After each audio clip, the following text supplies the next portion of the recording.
Bismillahirrahmanirrahim. Students, today our lecture about frequency polygon और frequency curve. ठीक है, आज हमने frequency polygon या frequency curve के बारे में पढ़ना है। और अगर हमारा लेक्चर टाइम के दौरान टाइम बचा तो हम स्कैटर डायग्राम के बारे में भी स्टडी करेंगे। आई होप कि आपको सारे लेक्चर समझ आ रहे होंगे और आपके पॉइंट ऑफ व्यू भी क्लियर हो रहे होंगे। तो हम अपना लेक्चर स्टार्ट करते हैं।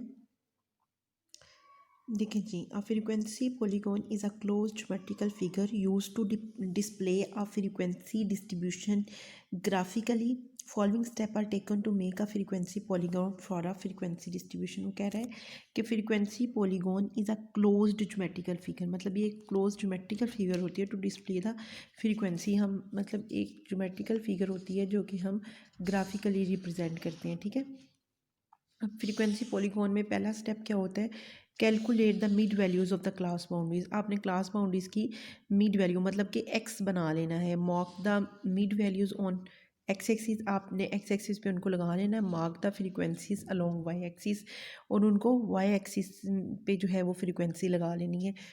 फोर्थ स्टेप आपके पास ये है कि आपने mark corresponding frequency against each mid points, join them and extend into x axis. ठीक है, अब आपने इनको मिलाना है और फिर क्या बनाना है, फ्रीक्वेंसी पॉलीगॉन बना लेना है। ठीक है, ये आपके पास फ्रीक्वेंसी पॉलीगॉन है। लेकिन जी उसने यहाँ पे आपके जो है वो मिड पॉइंट्स लिए हुए हैं और ये जो है वो हमारे पास फ्रीक्वेंसी डिस्प्ले की हुई है।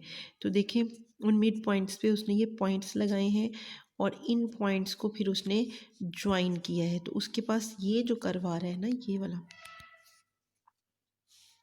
यहाँ से स्टार्ट हो रहा है, ये जो कर्व आ रहा है उसके पास पॉइंट्स को मिलाते हुए ये कर्व जो है वो फ्रीक्वेंसी पॉलीगॉन है। ठीक है, नेक्स्ट उसने बताया है the graph may be draw using upper class boundaries. आप upper class bounding lower class boundaries को भी लेके बना सकते हैं। तो भी आप हिस्टोग्राम से भी जो है वो फ्रीक्वेंसी पॉलीगॉन बना सकते हैं। Chosen the histogram exist in the graph paper and mark the data points from the smallest to the largest. तो आप हिस्टोग्राम से भी जो है वो फ्रीक्वेंसी पॉलीगॉन बना सकते हैं।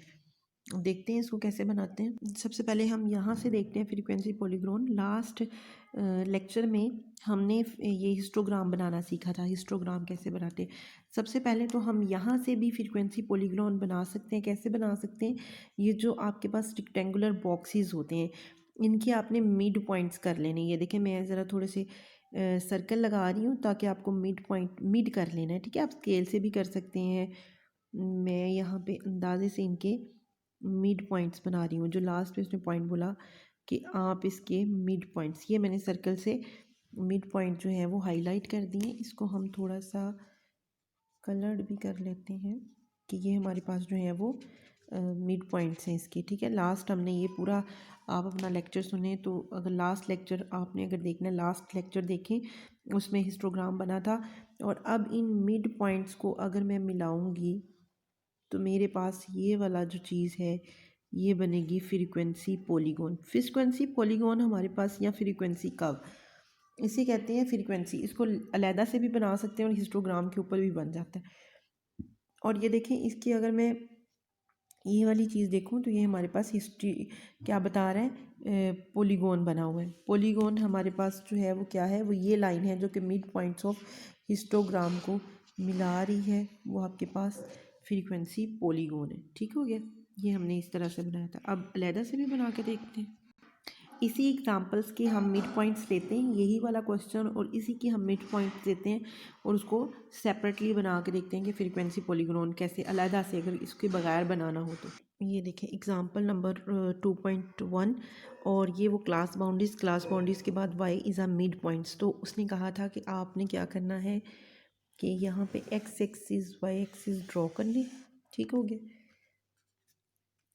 और यहाँ पे आप इक्वली जो है वो स्केल की मदद से अपनी निशान लगा लें, स्केलिंग कर लें। यहाँ पे आपने एक्स एक्स पे लेने हैं मिड पॉइंट्स। ठीक है, मीन के mid points of class boundary means की वाई या एक्साइज। ठीक है, वो जी ये वाले हैं, आप इसको लिस्ट कर सकते हैं। 88, 93, ये देखिए हम यहाँ पे अपने मिड पॉइंट्स लिस्ट कर लेंगे 98, 103। आपने इसी तरह सीक्वेंस में इसको लगा लेना है 113। अब फ्रीक्वेंसी आपने उसी तरीके से 2-4 के ग्राफ से आप ले लें 1 2 3 4 5 6 7 8 9 एंड 10। इस तरफ हम रख रहे हैं फ्रीक्वेंसी, ठीक है। अब देखें फर्स्ट मिड पॉइंट पे आपके पास 6 था तो लगाएंगे मैं।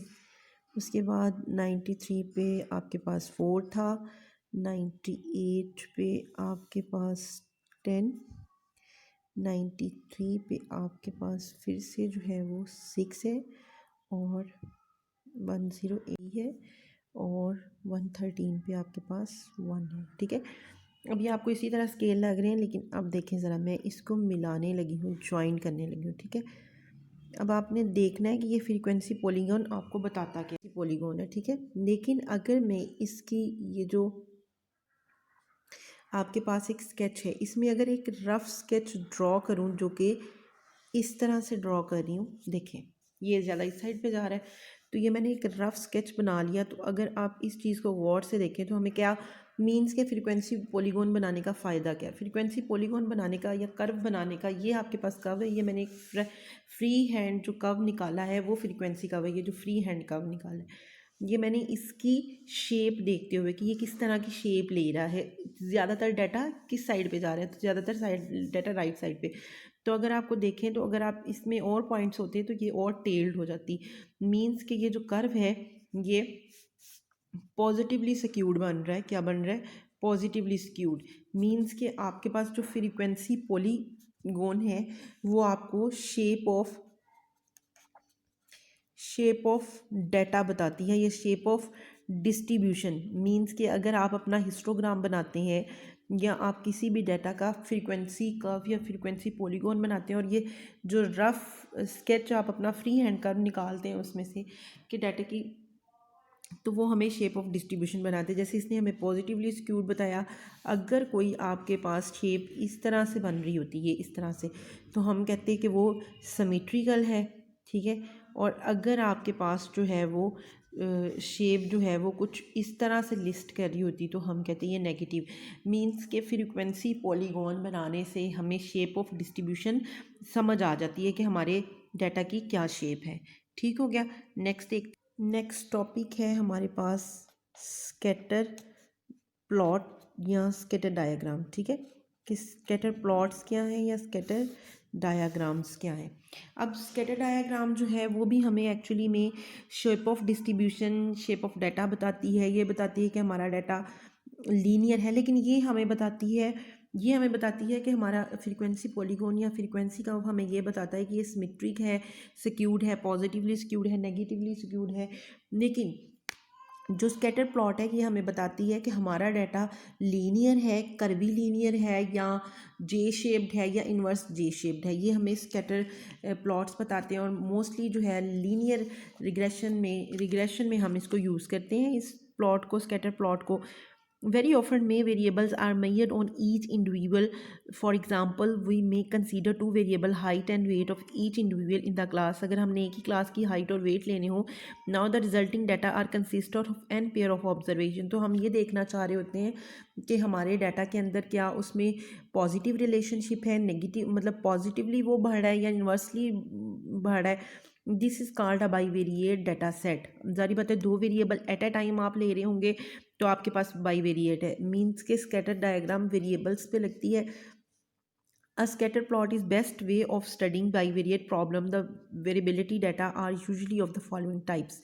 Paired measure on the same variable, same जो होते हैं, the data comes from the situation where experiment units are deliberately paired, जहाँ पे वो paired होते हैं. For example, the use of twins in the biological and psychology experiment. अगर आप ट्विस्ट बायोलॉजिकल और साइकोलॉजी दोनों एक्सपेरिमेंट एट अ टाइम कर रहे हैं तो उन दोनों के रिजल्ट में डिफरेंस देखना, उन पेयर की उनकी सिचुएशन के अकॉर्डिंगली इंटरेस्ट, तो इसमें हम कहेंगे बाई वेरिएट पेयर्ड ऑब्जर्वेशंस हैं। नेक्स्ट देखें, उसने अपना डाटा बताया है, data according to milk yield of cow in the morning and in the evening. Means के वो देखने लगा है एक ही काउ एक ही है ठीक हो गया।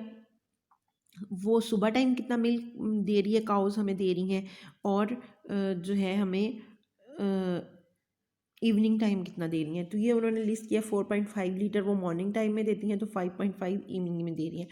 एक मीन्स का मीन्स है कि नंबर ऑफ काउज जो हैं वो हमारे पास सेम है, काउज हमारे पास सेम है, लेकिन ये उनकी शिफ्ट है। इसको आप एक्स कह लें और इसे आप वाई कह लें। अब आप ये देखना चाहते हैं इन दोनों में क्या उनकी जो है वो एवरेज है या क्या उनकी शेप्ड बन रही है। तो आप सिंपली देखें कि आप यहाँ पे इस साइड पे मॉर्निंग वैल्यूज़ लगाएंगे, इस तरफ इवनिंग वैल्यूज़ लगाएंगे और उनको फिर मिला देंगे। ठीक है, मिलाना आपने बिल्कुल नहीं है, इसमें इसका पैटर्न देखा जाता है कि ये पैटर्न किस तरफ शो हो रहा है। देखें, अगर मैं एक डायग्राम यहाँ पे मैं एक्स वाई एक्सिस ले रही हूँ, यहाँ पे मैं मॉर्निंग मिल्क प्रोडक्शन लिख रही हूँ, यहाँ पे इवनिंग। ठीक है, स्केल पहले बना लेते हैं।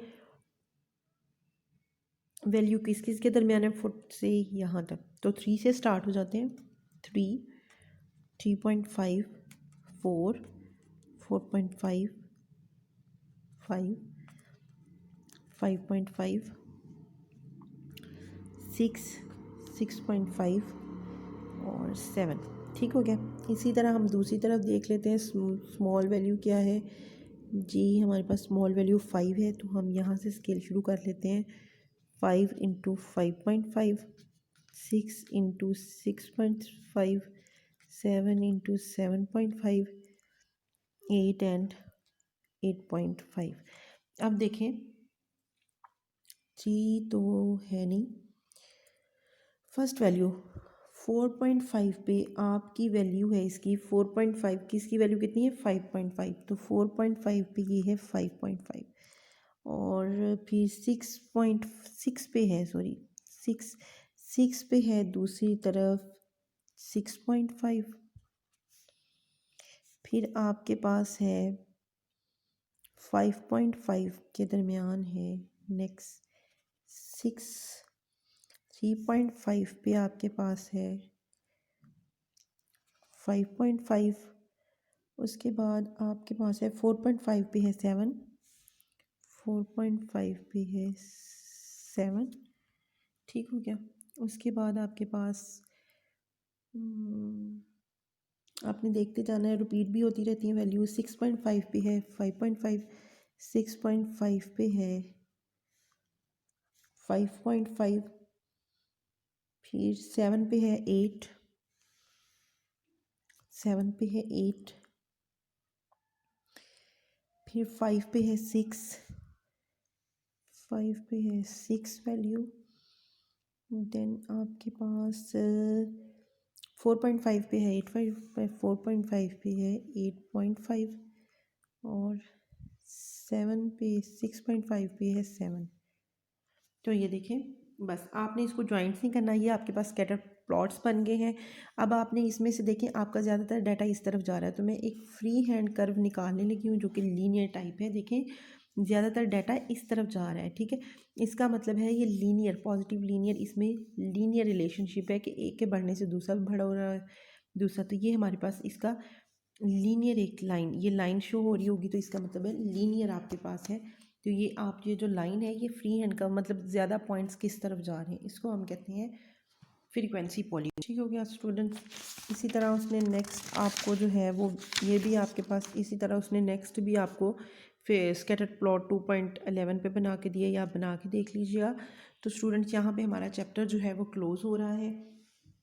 हमने इस चैप्टर में जो है, अगर आप कहें पेपर पॉइंट ऑफ व्यू से, पेपर पॉइंट ऑफ व्यू से इसमें लॉन्ग क्वेश्चंस नहीं आते हैं आपको फर्स्ट ईयर में, और पेपर पॉइंट ऑफ व्यू में इसमें शॉर्ट क्वेश्चंस या कोई किसी क्वेश्चन के अंदर पार्ट बत कह देते हैं कि ये ग्राफ बना के दिखाएं, या आपको शॉर्ट क्वेश्चन आ जाता है कि स्कैटर प्लॉट क्या है and give a one example, तो आप उसके साथ उसकी शेप बनाते हैं। इसलिए आपको इसकी एग्जांपल और इसकी थ्योरी और कॉन्सेप्ट समझा दिए गए हैं। तो इसमें हमने यही इसकी थ्योरी करनी है, अच्छे से एग्जांपल्स करनी है और शेप ऑफ देखनी है कि हर जो हमारे पास इसमें ज़्यादातर एमसीक्यूज़ और क्वेश्चन, शॉर्ट क्वेश्चंस बनते हैं इस चैप्टर में से। ठीक हो गया।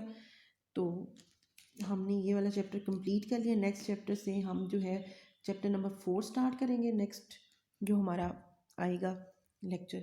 ठीक हो गया स्टूडेंट, अब आपने इसको रिव्यू कर लेना है, अच्छे से समझ लेना है, और कोई प्रॉब्लम हो तो मुझे कमेंट करना है। ओके, अल्लाह हाफिज़।